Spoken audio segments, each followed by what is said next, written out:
Thank you so much, Speaker. Let me greet you, Honorable Speaker, the Deputy Executive Mayor, Chief Kekana and his entourage, Chief Mahlangu and his entourage, the members of the Mayoral Committee, Leader of Executive Business, Chief Whip of Council, Chair of Chairs, Chairpersons of Section 79 committees, leaders of all political parties represented in Council, honorable councillors, officials, members of the media, and most importantly, Speaker, the residents of Tshwane whom we represent. Speaker, I'll try not to be too long, but I do have a few items that I would like to update Council on, especially the developments that happened over the month of November, Speaker. Speaker, before I do so, let me add my voice on the debate that happened earlier today, Speaker. As this executive, we welcome the classification of gender-based violence and femicide as a national disaster. This is something, Speaker, that is very close to our hearts, mostly because the city of Tshwane women and children are affected. Throughout the year, we have been sending condolences as this council because women were killed and children died at the hands of people who think they have entitlement to the bodies of women and children and to their lives. We want to commit, Speaker, as this executive, that we will ensure we contribute to the gazette that has been issued by the Minister of COGTA, and that we will submit the plan that we've been working on.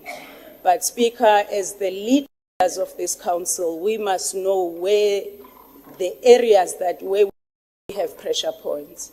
Because if we do not know where the problem is mostly at, Speaker, we're not going to resolve it. We have areas that we have outlined, Speaker, that we've plotted with SAPs, where most cases of GBVF happen. And those areas, Speaker, is the area of Redgat, Temba, Acacia, and Mamelodi East. But we know this, Speaker, because in these areas we are fortunate that people report these incidents. It doesn't mean that these are the only areas that are affected. Hence, we are asking the leaders in this council to pay attention to the social ills that are happening in their communities and assist the communities and raise awareness on how to address these issues as they arise. But I thought it was important, Speaker. But also with the same vein, Speaker, our commitment to grow the economy of the city is something that is at the center of the causes of GBVF. That when you have women that are not empowered, it means those women do not have freedom to choose, because the same people that abuse them are the people that support their lives. And so as this council, we need to ensure we create more economic opportunities as we deal with the social factors, Speaker, so that we do not have these cases going up as they are now. But Speaker, 1st of December, it's World AIDS Day. As this council or as the city, we established the Tshwane AIDS Council earlier this year. And the work that that committee does, Speaker, is very important in ensuring that we protect the women and children as well. So, Speaker, I thought, let me just add my voice into the debate that ensued here. Speaker, we want to congratulate South Africa for hosting a very successful G20.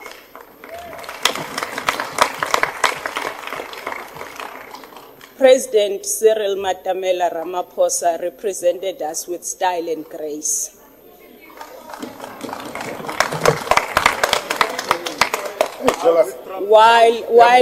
While others thought G20 is about policy writing and misunderstood what was happening at G20, we understand the significance of G20.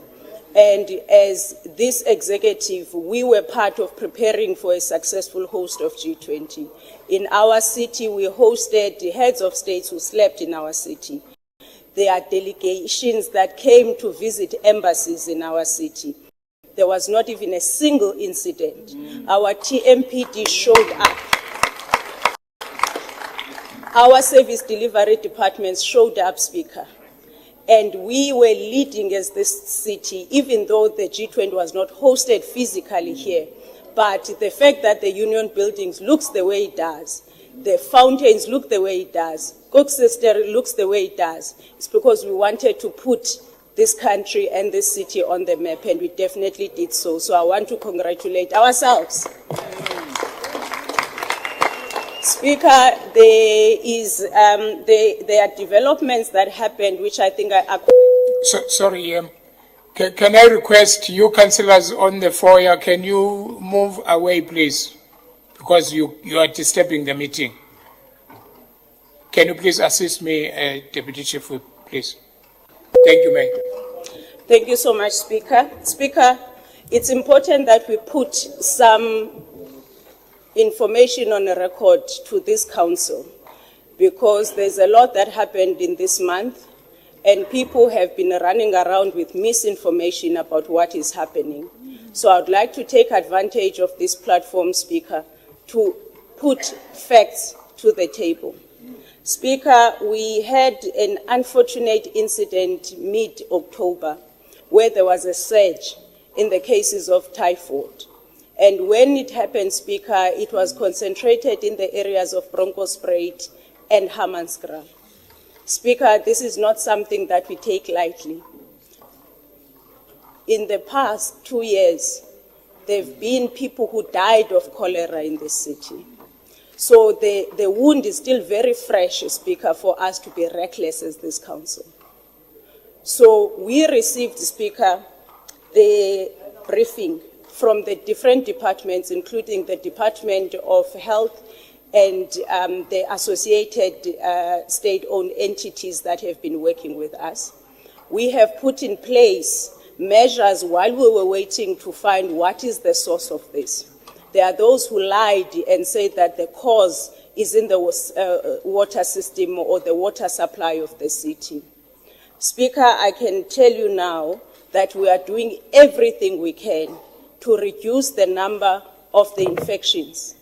We are doing everything we can to reduce loss of life. Unfortunately, Speaker, there are 2 people that passed on, one in Region 3 and the other one in Region 7. But Speaker, the Department of Health has assured us that we've got this under control. But we continue to put the measures to ensure that we reduce the number of those who get infected. Speaker, just yesterday, CSIR published their report that the cause of typhoid is not in the city of Tshwane water supply. But it doesn't mean, Speaker, that we must relax. In fact, now we must be aggressive in finding out if it's not the city's water supply, where do people get affected? We are a responsible leadership, Speaker. We're not going to deny or detach ourselves like people have done with the cholera cases in the city. So, Speaker, I thought it was important that I put that on record. Speaker, in the gallery, there are workers that are protesting. Speaker, we received the outcomes of the bargaining council that we were part of as this city. As the executive, Speaker, one of the stakeholders that we met was the leaders of labor or organized labor.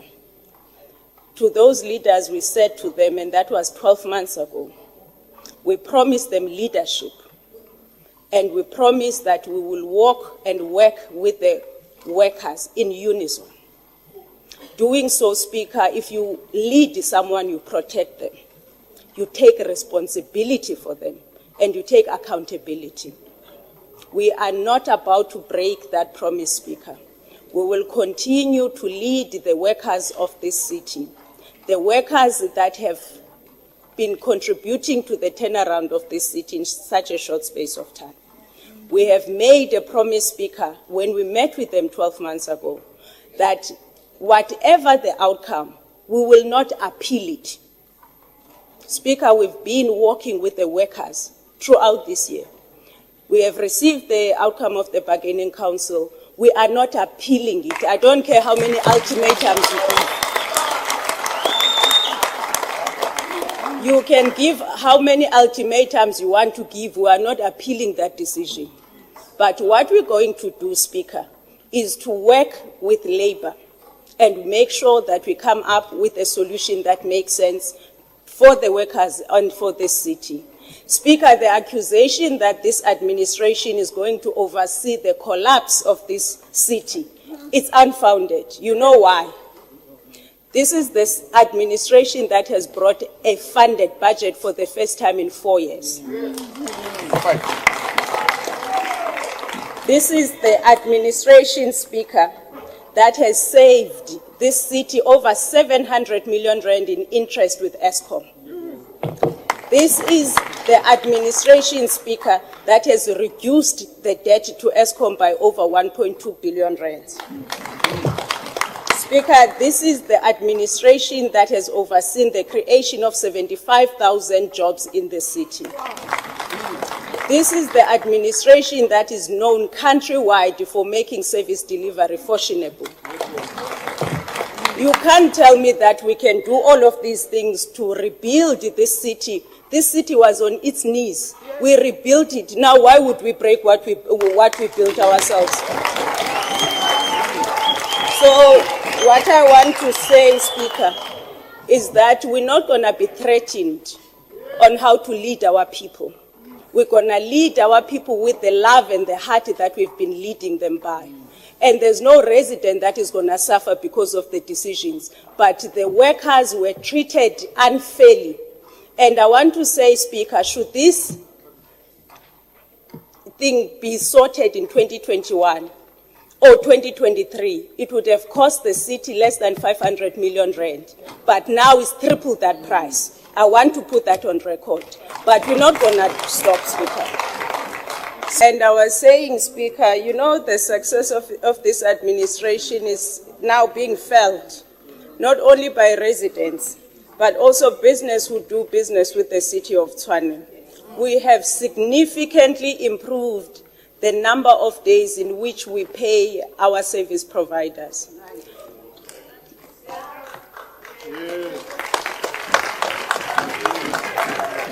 There are people, Speaker, who do not understand what that means because they don't understand the transformational agenda of this country. Some of us do. That's why it's important. So, Speaker, I want to say during soccer and during the budget speech, we made a promise that we're going to reduce reliance on outsourcing and contracted services, that where we know we have the ability, we will build our internal capacity. You would have seen, Speaker, that we have delivered 2 installations of horticultural equipment, where in the past, this city would give NGOs and businesses a responsibility to cut grass. We don't do that here. This city is taking responsibility for the functions that we are obligated to perform in the Constitution. We are everywhere. It's not just everywhere, Speaker. The officials of the city are so excited that they have an opportunity to work for their salaries because they have leadership finally in the city. For the first time, when a Speaker, so we delivered in the past the horticultural equipment, while others maybe were not paying attention, Speaker. We delivered 2 jet patchers. State of the art. State of the art, when a Speaker. What normally takes an hour and 15 minutes to do, we only take 7 minutes. How do you like that, Speaker? Yes, Speaker. You know the way that is such a state of the art, Speaker. I even want to name those jet patchers in Kwazi. Speaker, we made a promise, and we want to keep to our promise to this council, that we will be disciplined in how we spend the monies of the residents. And building internal capacity help us to do that. But also responding to the officials that said we are ready to work. Please give us tools of trade, and we are doing that. Speaker, I'm nearing the end. We keep updating on our progress in implementing the economic revitalization strategy, Speaker. As this administration, we do not want to lead hungry people in this city. We don't want to lead poor people in this city. Hence, growing the economy of the city is not only an obligation we have, it has become an obsession of this administration. We have started, Speaker, to release strategic properties of the city. We are not selling them. We are not in the business of selling the assets of the people.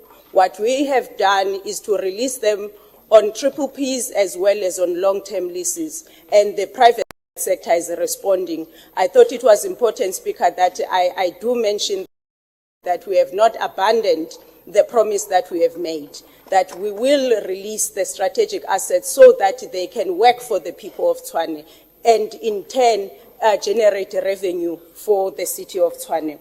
Speaker, yesterday for the first time the city hosted a market day where we empowered over 100 traders who came from various regions to be in Church Square to sell their produce and the products that they have. Speaker, each and every trader that was there said we must do that more often. It would be great, Speaker, to see more of the councillors supporting our traders when we congregate there. But Speaker, tomorrow we are in Hammanskraal and Mamelodi with the same concept and the same energy, and other regions will follow as well. But this is one, Speaker, one of the efforts that we are putting to ensure that our traders, the informal traders and the SMMEs, the township economy is getting the attention that it deserves. So Speaker, with those words, it is a pleasure for me to submit reports from the Mayoral Committee to Council for consideration as contained in Parts 1 and 2, as well as Annexures A and A1 for cognizance and or discussion. Speaker, it is my pleasure to say the reports are submitted. Thank you. Thank you very much.